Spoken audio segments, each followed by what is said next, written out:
Suzuka, the silent oath. Some circuits are remembered for noise, some for chaos, some for crashes, champagne, and the roar of victory. But Suzuka arrives in silence first. Before the sun fully touches the asphalt, before the engines tear the morning open, before the grandstands become a wall of sound, there is a moment here that feels almost sacred. The wind moves softly along the pit wall. The air still carries the calm of dawn. And for a brief second, the circuit does not feel like a racetrack at all. It feels like a question, a quiet one, as if Suzuka does not ask how fast you are,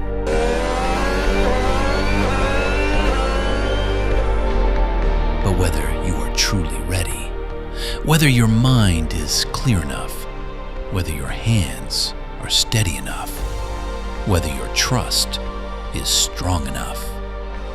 Because Suzuka is not just a place where machines go fast. It is where elegance meets violence, where cherry blossoms and carbon fiber exist in the same frame, where beauty and danger do not cancel each other out. They complete each other. And from the outside, Formula One always seems to begin with the driver, the helmet, the suit, the lights, the walk into the garage, the cameras, the pressure, the name. But the real story does not begin there. The real story begins much earlier, under fluorescent lights, inside the garage, in the quiet rhythm of preparation, in tired eyes, in careful hands, in the invisible discipline of people the world rarely notices. Because on Sunday, the world sees performance, but inside the garage, they carry responsibility. Everyone sees the champagne on the podium, but the road to that podium passes through the hands of a technician awake before sunrise, through a mechanic checking the same component one more time, through an engineer staring at data long after fatigue has settled into the body. A driver may sit alone in the cockpit, but no driver ever arrives there alone. He carries the work of dozens, the precision of dozens, the discipline of dozens. And more than that, he carries their promise. A Formula One car is not just a masterpiece of engineering. It is an entrusted life at unimaginable speed. And entrusted things become heaviest in silence. That is the part cameras rarely capture. Not fully. They capture the sparks, the pit stops, the overtakes, the triumph. But they do not linger long enough on the quiet morality of preparation. The torque on a single wheel nut, the final check on a brake assembly, the hand that pauses, then checks again, the eyes that refuse to look away just yet. From the outside, it all looks mechanical: carbon fiber, titanium, sensors, telemetry, numbers, temperatures, loads, margins. But beneath all of that, there is something deeply human: loyalty. A wheel nut tightened to perfection is not just a technical act. It is a sentence spoken without words. I did my part. I will not fail you. I will not betray your trust. That is what makes Formula One more than speed. When a driver approaches a corner like 130R, when he commits at a velocity the human body was never truly designed to love, he is not trusting only the machine beneath him. He is trusting the hands that built its certainty. The hands that fastened, the hands that measured, the hands that recalculated, the hands that stayed longer, the hands that chose not to cut corners, even when no one was watching. Maybe he does not think of each of them one by one in that moment. Maybe there is no time for that. But he knows. Because at that speed, thought becomes too slow. Only trust remains fast enough. Inside the garage, that trust is never romantic. It is not vague. It is not symbolic. It is tested, measured, corrected, repeated. And yet, even after all the science, all the simulations, all the data, there is still one final leap that no machine can make on behalf of a human being. The leap of surrender. A driver lowers himself into the cockpit. The belts are tightened. The gloves settle. The steering wheel becomes the center of the world. His shoulders lock into place. His breathing changes. Around him, the garage is still full. Voices in headsets, the soft crackle of radio traffic. Engineers watching live streams of data. Mechanics standing by. Faces that look calm only because they have trained themselves to be. Then the visor comes down. It is a small sound, a tiny sound really, but it divides the world in two. On one side, the crowd remains, the cameras remain, the garage remains, the team remains. On the other side, there is only him, his breathing, his heartbeat, the vibration beneath him, the narrow corridor of asphalt ahead, and Suzuka, waiting without mercy. That is what makes this place different. Suzuka flows, but it does not forgive. It is graceful, but never gentle. It rewards rhythm, but punishes hesitation. It demands not just bravery, but clarity.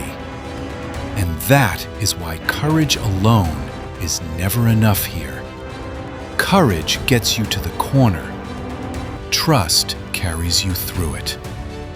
Every time the driver touches the brakes, he feels their discipline. Every time he turns in, he feels their accuracy. Every time he goes back to the throttle, he feels their work. Every high-speed commitment becomes a conversation between the man in the car and the unseen people behind him. That is the hidden weight of Formula One. It is not simply a sport where one person drives faster than everyone else.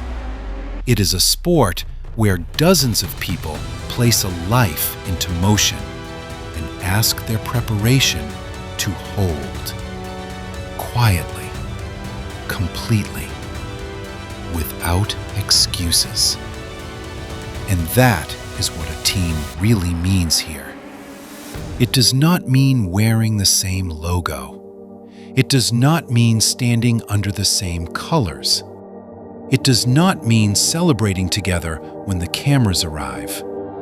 In Formula One, being a team means understanding that one mistake can become someone else's fate. It means treating every small task as morally significant. Because in this world, details are never just details. They are consequences waiting to happen. Or disasters prevented in time. To fit a part correctly. To verify a setting one last time. To review a number again, even when exhaustion whispers that it is probably fine. All of it says the same thing. I will not leave you stranded. I will not be careless with what you placed in my hands. I understand the weight of this. And maybe that is why the people in the garage matter so much. Because they work without the guarantee of applause. The driver's name is remembered. The helmet is photographed. The overtake is replayed. The victory becomes history. But the hands that made the moment possible often disappear into the background. Still, they know what they did. Because some people do not work for recognition. Some people work so that the entrusted life returns safely. That is not glamorous. It is greater than glamour. And at Suzuka, that truth feels even sharper. Because this circuit strips everything down. It does not care for reputation. It does not care for headlines. It does not care how beautiful the car looks beneath the lights. It asks one thing only. Is the bond strong enough between machine and driver, between driver and team, between preparation and consequence, between trust and terror? At some point, every Formula One car reaches its limit. The tires wear, the brakes heat, the engine strains, the numbers begin to move, the margins become smaller, and when the machine approaches its edge, what remains is human.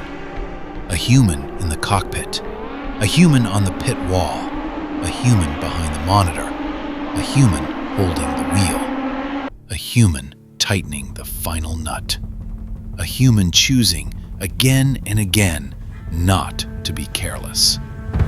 That is why some victories are won long before the checkered flag. They are won in the stillness of early morning, in the discipline of repetition, in the decision to check once more, in the refusal to compromise, in the loyalty of hands no one chants for. And maybe that is Suzuka's real lesson, that speed alone is never the whole story, that brilliance alone is never enough, that even in the most advanced machinery on Earth, everything still comes back to trust. A driver placing his life in invisible hands. A team accepting that responsibility in silence. A promise made not with speeches, but with care. So when the engines finally rise, when the car disappears into the first sector, when the world watches only the lap time, remember this. There is a hidden oath beneath every fast lap, a silent oath beneath every clean corner, a human promise beneath every act of courage. And at Suzuka, that promise feels louder than the engines. Because when the noise fades, when the crowd goes home, when the screens go dark, and the machine finally falls silent, one thing remains. The trust, the loyalty, the unseen devotion, an entrusted life carried by people who chose to take that weight seriously. That is the real story of Suzuka. Not just speed, not just precision, not just performance, but faith at 300 kilometers per hour. And in the end, the thing that truly wins here may not be the fastest machine at all. It may be that silent oath.